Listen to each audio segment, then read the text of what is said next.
Well, we are less than a fortnight away from Election Day, and you can start voting from tomorrow if you have a good enough reason to do so. I want to bring our political editor Andrew Clennell now. Andrew, people will start focusing their mind as of tomorrow. If they're not on holidays, they might have a little break over Anzac Day, but then it will come down to the final week of campaigning. But let's get to this Russia thing, because it's bubbling around. Anthony Albanese, you know, he blames Peter Dutton for dialing things up to 11 all the time, but he's really trying to milk this Russia-Indonesia issue. Well, he is and he isn't, because he was trying to milk it until Murray Watt stuffed up yesterday. So what he's basically doing is attack is the best form of defence today. And what he wanted to do in that press conference was not have the grab where he admits Murray Watt got it wrong on Sunday Agenda yesterday. And he succeeded in that, because his answer was, well, what about Peter Dutton saying the President of Indonesia announced a request, which of course never happened, and was a stuff up by Peter Dutton that which he had. Apologised for eventually. In the ABC debate, but didn't he? Yes, but that's right. It was only then when cornered, because they don't want to give the TV grab saying we made a mistake. That's the key to this game.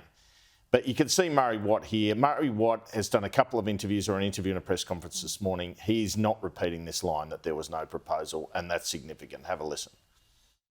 Wouldn't it be an act of good faith to just give them a briefing on it? The opposition is asking for a briefing on something that doesn't exist. I mean, they might as well ask for a briefing on the Loch Ness Monster. This is something that doesn't exist, that they fabricated.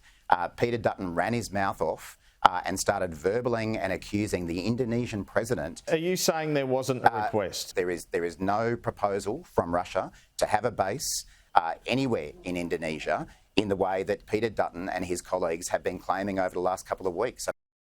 Yeah, well, they're not repeating that, Laura. They're not repeating that, which means, of course, there was a proposal. I don't think Jane's Defence magazine got hold of the documents, etc., if there was no proposal. So what we see there is a little bit of an evening up. It's not Albanese doing it, as Dutton made a mistake last time and Bridget McKenzie made another mistake last week, but we see a mistake from their side. I just find that they are getting, Labor seems to be getting traction on a lot of these barbs, and a lot of them are pretty close to lies, I would say.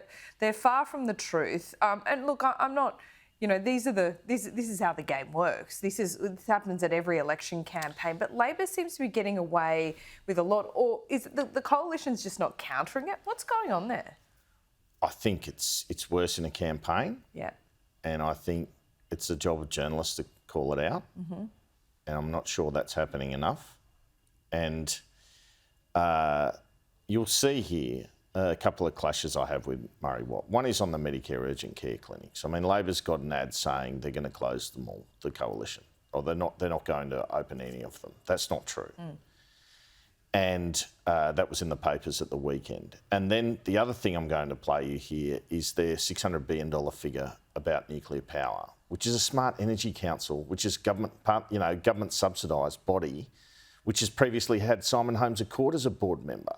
And they're just getting away with that at every press conference. Have a listen to my conversations with Murray Watt about this.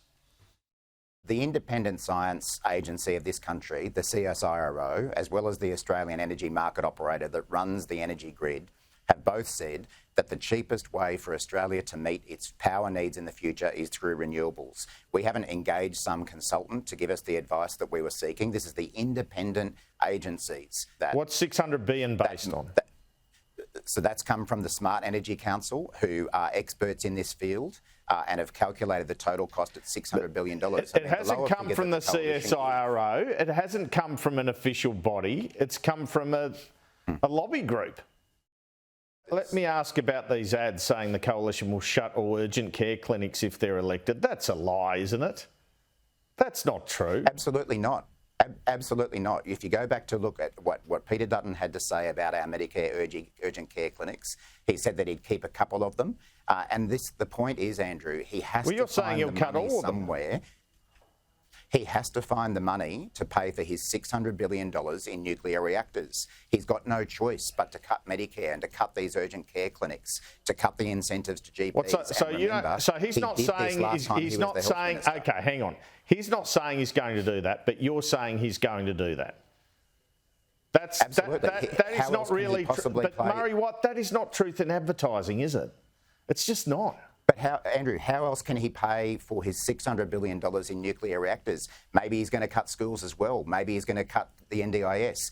He still hasn't come clean with the Australian people about how he's going to pay for these nuclear reactors. And he's got no choice, if he wants them, than to cut Medicare, to cut schools, to cut the NDIS, and to cut all those jobs out of the public sector that he's been talking about doing. This guy's got more cuts in store than Freddie Krueger.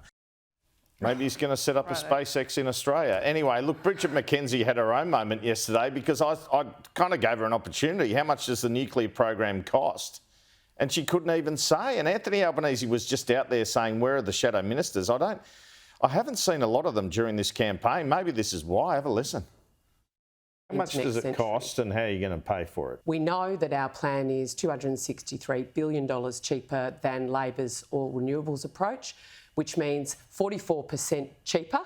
And that will mean, when you look at the laws of economics, if it's cheaper to produce something, it's going to be cheaper to sell it as well. How much will it cost?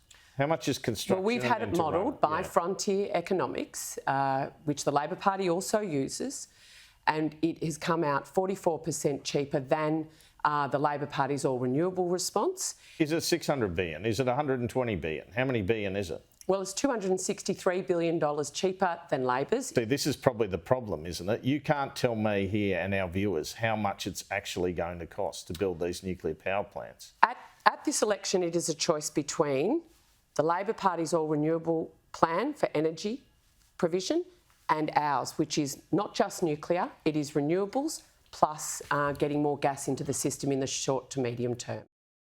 Okay, that's hurting them. Well, it's the grand final and these guys can't even get their answers straight, you know.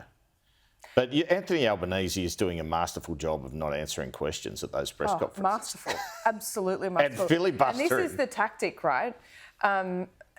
He's cottoned onto this from the last campaign because there were a lot of follow-up questions. He is not allowing one of those journalists in the room from doing a follow-up question. Scott Morrison and they've got to back same. each other. Yeah, he absolutely he did. But I thought there was a new line from Anthony Albanese today, a new attack for the final 2 weeks of the campaign. These are the leftovers from the Morrison government, and you've just got the Conservatives left over. Yeah.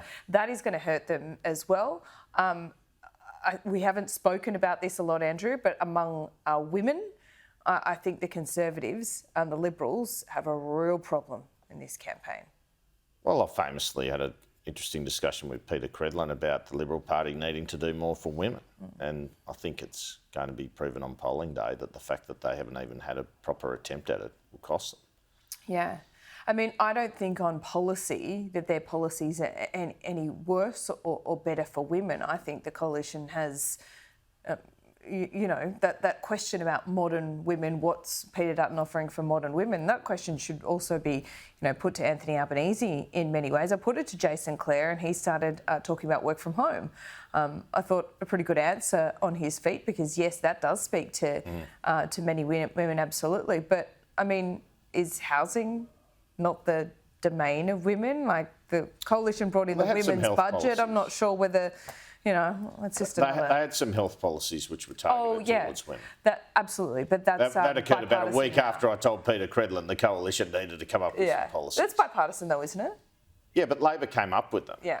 And I just haven't seen any attempt by Peter Dutton to speak to women, like to actually spend a day of the campaign saying this is what we're doing for women, because to talk to his weakness, because everyone knows that he's got close to or probably a majority of the blokes voting for him. Yeah. I mean, it's kind of terrible to be talking about this. Probably some of our viewers are going, oh gosh, really? But it's political reality. It is. Morrison suffered from women not voting for the Liberal Party, and Peter Dutton risks the same. And I know. There's a bit of a view out there. Tony Abbott voted despite women not voting. Despite women not voting for him. Remember? Yeah, he made himself the Minister for Women. Yeah. Very interesting. He had no woman in the cabinet. Anyway, look. One woman in the cabinet. But look, I just think that's an area they needed to go to. Yeah. And look, we spoke off air about this, but I've been saying it for absolutely months on air.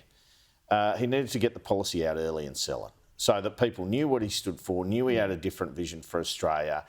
His argument seems to be mostly, look, you know, we're better at the economy and national security, so elect us and trust us. Like the interview, you know, I'd like to index bracket creep, you know, well, I'd like everyone to have a free house. You know, it's nice, but it's kind of strange if you're saying, oh, sometime in the future when the budget's better, if the budget's better, we can do that. I didn't really get that. The other problem I see for the Conservatives Liberal coalition at the moment is this news poll today. You're right on the policy work. They are being marked down for that. Not sure what their policies are. They left it too late. The things that they're ahead on are defence and growing the economy in news poll. But they are down on issues like who is best placed to deliver lower taxes. I mean, this poll shows that it wasn't a mistake not to match the government in the budget and reply. The other issue they've got, we haven't spoken about that much, is Trumpet of Patriots. This is Clive Palmer's party. He's putting a hell of a lot of money into ads again. He's got very deep pockets. This really affected Bill Shorten when he lost in 2019, the bill that you can't afford. Remember, those ads were absolutely everywhere. This time around, what Clive Palmer is doing, he's attacking both the major parties. So the coalition don't have that you know, ancillary benefit of those ads pushing people their way or onto a Conservative vote. And what you've got is Clive Palmer now putting his preferences out. His preferences heels in the seats or independents in the seats where he is running, and then he's putting the incumbent and the incumbent or both major parties at the very last of the ticket. Now, this is something just to keep an eye on election night, surely, because Clive Palmer directed about 3% of those preference votes the Labor Party's way last time, which helped them get over the line. And if you look at how these preferences are going to flow, that could put even Peter Dutton's own seat in danger. Peter Dutton's seat is not in danger. All right, I don't think so. All right, apparently the Liberal preferences? polling shows Dixon, he is ahead by 5%, I'm told. Right, that is Labor spin. Having said that, in terms of the more general issue, absolutely it's a problem because the Liberal coalition primary is dropping off, and that's probably because they're going to Palmer and Hanson. And I said early in the campaign, he's got the problem, Peter Dutton. He needs people to vote for him who love Trump, and he needs people to vote for him who hate Trump.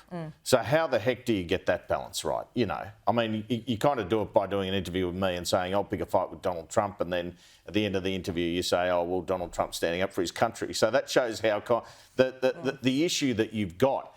But the preferences are very disciplined always, 70-90% from the Greens to Labor. Yes. When it comes to One Nation and Clive Palmer, because it involves a lot of working class vote, it can be usually 55 to 45 for the coalition. So if you lose that primary vote to One Nation, to Clive Palmer, the danger is you can lose a significant amount of your two-party preferred vote, and that's where you end up losing. Okay. A bit to pick over for the next fortnight, Andrew. Thank you. Great to see you. We'll see you soon.